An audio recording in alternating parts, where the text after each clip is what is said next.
Bonjour les amis. Et quand je dis bonjour les amis, j'ai l'impression de dire un vrai bonjour à des gens avec qui je suis liée par l'âme avant tout, je suppose. Et donc, je vous souhaite une belle journée, un bon mois à venir et je voulais vous raconter une histoire pour, vous détendre un peu, vous faire rire. Et pour ceux qui ne me connaîtraient pas physiquement, entre mes 63 et mes 70 ans, c'est-à-dire entre 2006 et 2013, j'ai fait un voyage autour du monde, donc qui a duré 7 ans et et voilà et c'est pour ça que le 1er avril 2007, j'étais en Australie et allez savoir pourquoi.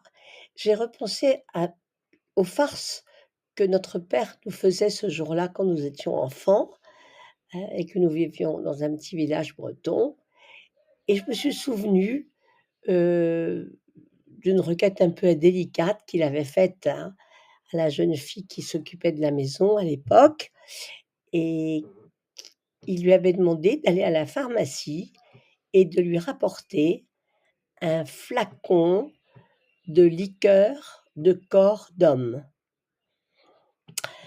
Heu, la pauvre Francine qui n'avait fait aucune étude, qui avait d'ailleurs une fois, jeté l'intérieur des huîtres en pensant que quand même on n'allait pas servir les boyaux, était donc allée à la pharmacie et bien sûr s'était fait moquer et donc elle était revenue à la maison, je devais avoir à peu près 9 ans ou j'allais avoir 9 ans et j'avais été très frappée parce qu'elle avait regardé mon père, en passant et lui avait dit: «Imbécile, va» et bah, j'avais trouvé qu'il l'avait bien mérité.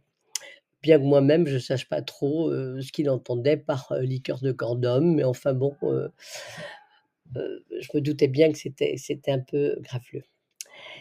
Donc ce jour-là, à la suite de cette réflexion, je me suis dit que moi aussi j'allais finalement lui faire une petite surprise de 1er avril et donc je les ai appelés, donc en Bretagne, depuis l'Australie et j'ai eu ma mère et ma mère dit, je me mets à pleurer tout de suite et ma mère dit: «Qu'est-ce qui t'est arrivé chérie? Qu'est-ce qui t'est arrivé?» Je lui dis: «Écoute, il m'arrive quelque chose de tellement, tellement grave maman, que je ne pourrais pas te le dire. Je préfère le dire à mon père. Passe-le-moi, je te prie».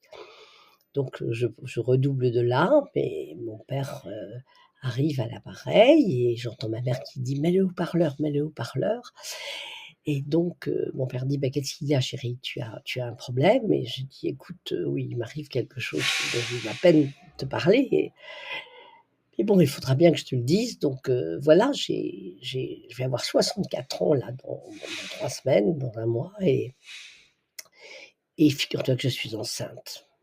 Grand blanc, bien, entre 7 et 10 secondes de blanc et il me dit d'un air un peu outré quand même, «Bon, tu sais au moins de qui c'est?» Je lui dis: «Oui, évidemment papa, à mon âge, je fais pas n'importe quoi, avec n'importe qui, pour commencer et voilà» et donc il dit: «Bah, quel est le problème alors?» Bah, je dis: «Bah, écoute, le problème, c'est que comment je vais le dire à mes filles? Elles ont toutes plus de 40 ans, j'ai déjà 4 petits-enfants sur cette planète et je vais, et je vais en avoir un cinquième là dans quelques mois. Donc comment je vais leur dire que tout d'un coup, elle va leur naître un grand-oncle? Enfin, je veux dire, c'est ça tient pas debout cette histoire et je sais pas très bien que faire. J'entendais maman dans les arrières qui disait: «Surtout qu'elle le garde, surtout qu'elle le garde, qu'elle n'avorte pas, qu'elle n'avorte pas. Nous l'aiderons, nous l'aiderons. S'il faut, nous lui enverrons de l'argent, chaque mois ou même si elle a besoin d'être hébergée quelque part, bah, qu'elle revienne vivre à la maison et nous l'aiderons à élever cet enfant». Donc mon père me répétait tout ça avec beaucoup de bienveillance. Bon, vous imaginez bien que pour maintenant, je pissais de rire et donc j'ai lâché l'affaire en disant: «Mais enfin, poisson d'avril, ne vous inquiétez pas, évidemment, je ne suis pas enceinte» et donc grand grand fou rire, là-bas aussi et Dieu sait si pendant des années on a ri en se remémorant cette histoire et le dernier poisson d'avril que je lui ai fait, c'était, l'année de sa mort parce qu'en 2018, il avait, 100 ans et je m'occupais de lui. Maman était morte l'année précédente, je m'occupais de lui et j'ai pensé que j'allais lui donner une petite leçon avec ce poisson d'avril, 2018 là. Il conduisait absolument n'importe comment, il grimpait sur les trottoirs, et mon neveu s'inquiétant qu'un jour il puisse vraiment, avoir un accident grave et peut-être, projeter un enfant ou quelque chose qu'il ne verrait même pas, parce qu'il n'avait plus la vue non plus d'un jeune homme, était allé déjà au poste de police de Port-Louis où on lui avait dit qu'on ne pouvait rien, qu'il n'y avait pas eu d'accident et que donc pourquoi est-ce qu'on lui enlèverait son permis? Ce qui nous avait à tous paru un petit peu ahurissant. Bref, je me suis débrouillée pour avoir, un papier officiel, de cette, du poste de police de Port-Louis et je lui ai écrit, je lui ai tapé que, ils avaient une réclamation de la part des habitants de Merlevenez parce que ses voisins trouvaient qu'il devenait très, très dangereux.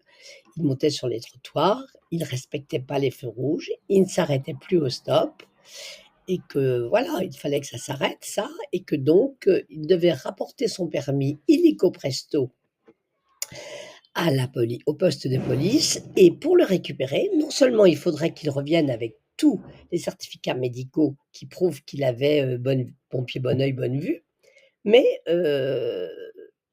mais aussi avec un nouveau permis de conduire. C'est-à-dire qu'il fallait qu'il le repasse.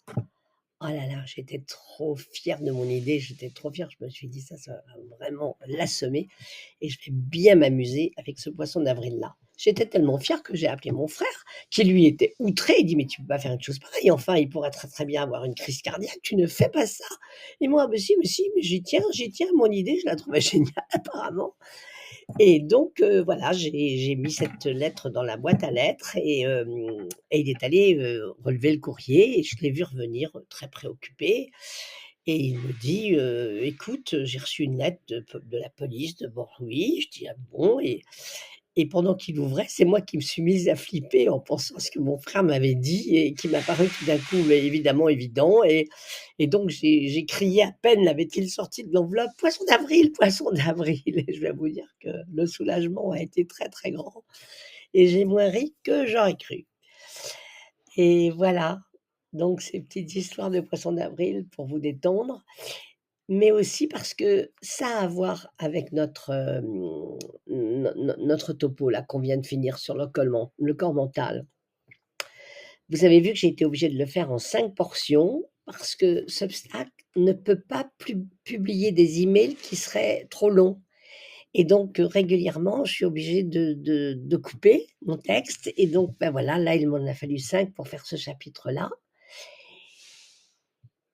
Il m'en a donc fallu 5, oui et dans un de ces chapitres, je vous explique comment il est important de maîtriser justement le corps émotionnel parce que sinon on ne peut pas penser. Quand on est embrigadé dans cet émotionnel, il nous bouleverse, il nous inquiète et voilà, on ne peut pas penser. Imaginez que mes parents étaient perdus au point de plus se rappeler du tout que j'avais une hystérectomie à 49 ans, de ne même pas penser qu'évidemment à 65 ans, je devais être normalement ménopausée, que forcément c'était une blague. Ils ne pouvaient plus penser. Ils sont rentrés dans une sorte de turmoil, j'allais dire en anglais, dans une sorte de panique et voilà, ils étaient incapables de voir plus loin que ce qui était dit et donc voilà, c'était un petit peu aussi pour illustrer ça. Maintenant qu'on a fini ce corps mental, on va passer au thème de l'âme, qui est évidemment un thème, qui me plaît beaucoup parce qu'il va nous entraîner à répondre à qu'est-ce que c'est ou qu'est-ce que ce serait l'amour vraiment et donc grâce à ça, je vais encore me sentir, emplie de joie toute cette semaine. Le prochain post, vous l'aurez, vendredi. Je serai déjà à Paris parce que je quitte l'Inde, mercredi dans la nuit et donc je vous remercie d'avance de l'état de béatitude dans laquelle, travailler pour vous va encore me plonger. Je vous souhaite une bonne journée et puis un bon mois d'avril. À vendredi.